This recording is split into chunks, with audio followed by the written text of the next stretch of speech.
সততার মুখোশে শত ছিদ্র, একের পর এক জমি বাড়ি দখল করছে ব্যানার্জি পরিবার। মাত্র ৮-৯ বছরের মধ্যেই ৩৫টি প্লট এবং ৩৯টি বাড়ির মালিক মাননীয়ার পরিবার। বর্তমানে কালীঘাট সংলগ্ন আদিগঙ্গার ধার বরাবর সব জমি তাদের দখলীকৃত। শুধু কালীঘাট থানা এলাকায় রয়েছে ২০খানা বাড়ি। ৮০A হরিশ চ্যাটার্জি স্ট্রিট, ৩৭A হরিশ চ্যাটার্জি স্ট্রিট, ৫৬ হরিশ চ্যাটার্জি স্ট্রিট, ২৯C হরিশ চ্যাটার্জি স্ট্রিট, ২৯D হরিশ চ্যাটার্জি স্ট্রিট, ৩০A হরিশ চ্যাটার্জি স্ট্রিট, ৩০B Harish Chatterjee street, ৩১ Harish Chatterjee street, ৪৫ Harish Chatterjee street, ৪৫D হরিশ চ্যাটার্জি স্ট্রিট, ৪৪C হরিশ চ্যাটার্জি স্ট্রিট, ৩০B হরিশ চ্যাটার্জি স্ট্রিট, ১৮৮A হরিশ মুখার্জি স্ট্রিট, ৮৫/১ হরিশ মুখার্জি স্ট্রিট, ৩ নম্বর পার্বতী চক্রবর্তী লেন, ২৪ রানী শঙ্কর লেন, ২৫ রানী শঙ্কর লেন, ১২১ কালীঘাট রোড, ৪৯C কালীঘাট রোড, ৭৬/৩ কালীঘাট রোড। হাফ কিলোমিটারের মধ্যে ৩৫টি প্লট, কোথাও জমি, কোথাও ফ্ল্যাট বাড়ি।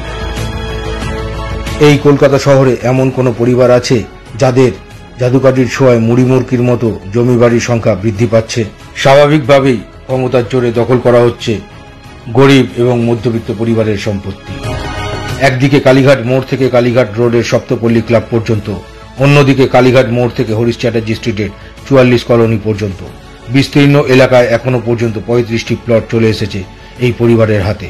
পরিবারের অন্যতম সদস্য রাজ্যের মুখ্যমন্ত্রী মমতা ব্যানার্জি। মুখ্যমন্ত্রীর দাদা ভাইদের দখলেই এখন কার্যত হরিশ চ্যাটার্জি স্ট্রিট ও কালীঘাট রোডের সিংহভাগ এলাকা। শহরের এই প্রান্তের অনুপ্রেরণার ছোঁয়ায় একের পর এক পরিবার হয় জমি বেচে চলে যাচ্ছেন, না হলে পালিয়ে যাচ্ছেন। জমি মাফিয়ার শহুরে সংস্করণ কি হতে পারে তার ভয়াবহ উদাহরণ হয়ে উঠেছে এই এলাকা। কালীঘাট মোড় থেকে ৪০০ গজ দূরত্বের মধ্যেই রয়েছে এমন ১৭টি প্লট, যার প্রত্যেকটির দখলদারি এখন ব্যানার্জি পরিবারের হাতে। ঠিকানা সব পাশাপাশি। এই প্রতিটি প্লটে কোনোটা এখন কার্তিক ব্যানার্জি, কোনোটা অজিত ব্যানার্জি, কোনোটা স্বপন ওরফে বাবু ব্যানার্জির নামে বা দখলে।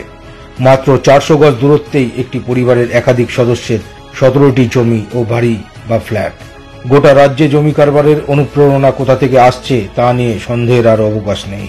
এই হরিশ চ্যাটার্জি স্ট্রিটের ৩০B রাজ্যবাসীর কাছে পরিচিত ঠিকানা মমতা ব্যানার্জির বাসভবন। ঠিক তার গায়ে লাগানো পাশের জমিটির ঠিকানা ৩০A হরিশ চ্যাটার্জি স্ট্রিট। এর পিছন দিয়েই বয়ে গেছে আদিগঙ্গা, বন্দরের জমি। বন্দরের জমির সেই পিলার অতিক্রম করেই বিভাগ বুঝিয়ে দেওয়া হয়েছে আদিগঙ্গার একাংশ। মুখে কুলুপ পরিবেশবিদদেরও, এতটাই প্রভাবশালী পরিবার। সেখানেই উঠেছে দোতলা বাড়ি, বাড়ির ছাদে মোহনবাগানের রঙে কংক্রিটের নৌকা। বাড়ির মালিককে মুখ্যমন্ত্রীর ভাই স্বপন ব্যানার্জি। মোহনবাগানের ফুটবল সচিব, বেঙ্গল হকি সংস্থার সচিবও তিনি। আইনকে বুড়ো আঙুল দেখিয়ে টালিনালার একাংশ বুঝিয়ে পোর্ট ট্রাস্টের জমিতেই মাথা তুলে দাঁড়িয়েছে তার দোতলা নৌকা বাড়ি।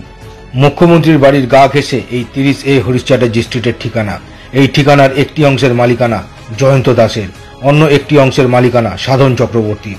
এই সাধন চক্রবর্তীর জমি তারই ঘনিষ্ঠ অনুগামীর মাধ্যমে এখন স্বপন ব্যানার্জির হাতে। এই ঠিকানার পিছনেই আদিগঙ্গা বুঝিয়ে তার বাড়ি। ৩০A ঠিকানার জমিতে এখনো রয়েছে ৩টি পরিবার ভাড়াটিয়া হিসাবেই। প্রয়াত গণেশচন্দ্র দের মেয়ে বুলা দে থাকেন একটি ঘরে ভাড়াটিয়া হিসাবে। কমল হালদারের ২ বিবাহিত মেয়ে থাকেন সেখানে। ৩টি নিম্নবিত্ত পরিবার। আদিগঙ্গা বুঝিয়ে খিদে মেটেনি, এখন এই জমি দখল নিতে উদ্গ্রীব স্বপন ব্যানার্জি। এমনই অভিযোগ ভাড়াটিয়াদের। তাদের উচ্ছেদের জন্য চলছে প্রতিনিয়ত হুমকি। এই প্লটের ৩টি পরিবারকে উচ্ছেদ করতে পারলে সেখানে মাথা তুলে দাঁড়াবে আরেকটি বহুতল। সাম্প্রতিককালে এই বাড়ি ৩টির জলের লাইন বন্ধ করে দেওয়া হয়েছে, কল বন্ধ করে দেওয়া হয়েছে, কিন্তু এমনই আতঙ্ক যে তারা পুলিশে অভিযোগ করতেও ভয় পাচ্ছেন। যদিও স্বপন ব্যানার্জির অনুগামী এক স্থানীয় তৃণমূল নেতার কথায়, সমস্যা কোথায় আপনাদের, অযথা সমস্যা বাড়াচ্ছেন। ওই পরিবারগুলিকে তো উচ্ছেদ করা হচ্ছে না, তাদেরকে বিকল্প ব্যবস্থা করা হয়েছে। কি সেই বিকল্প ব্যবস্থা? রাস্তার উল্টো প্রান্তেই ৪৫/৪ হরিশ চ্যাটার্জি স্ট্রিটের ঠিকানায় জমি, দেবত্ব সম্পত্তি। নাম প্রকাশে অনিচ্ছুক স্থানীয় বাসিন্দার কথায়, কোনো আইন এখানে নেই, দেবত্ব সম্পত্তিও দখল হয়ে গেছে। আগে এখানে ছিল বড়ুয়া গ্লাস ফ্যাক্টরি, এখন সেখানে রাতারাতি বহুতল হয়েছে, লম্বা পাইপের মতো সেই বহুতল। সেখানেই এক চিলতে করে জায়গা দিয়ে ওই ৩টি পরিবারকে ৩০A জমিটি ছেড়ে দেওয়ার জন্য চলছে হুমকি। ঠিক যেভাবে হয়েছে দীপক হাজরার গ্যারেজ দখলের অভিযান, তা নিয়ে এখনো মামলা চলছে আদালতে। এখানে অভিযোগ মুখ্যমন্ত্রীর দাদা অজিত ব্যানার্জির বিরুদ্ধে। হরিশ চ্যাটার্জি স্ট্রিটে আদি গঙ্গার ধারে 10, 11, 12, 13 নম্বর প্রেমিসিস নম্বরের 4টি জমির প্লট। ওখানেই গ্যারেজ চালিয়ে সংসার চালানো এলাকার দীর্ঘদিনের বাসিন্দা দীপক হাজরা 80B হরিশ চ্যাটার্জি স্ট্রিটের বাসিন্দা। রাস্তার উল্টো দিকে গঙ্গার ধারে তাদের দাদু ঠাকুরদাদের দীর্ঘদিনের জমি।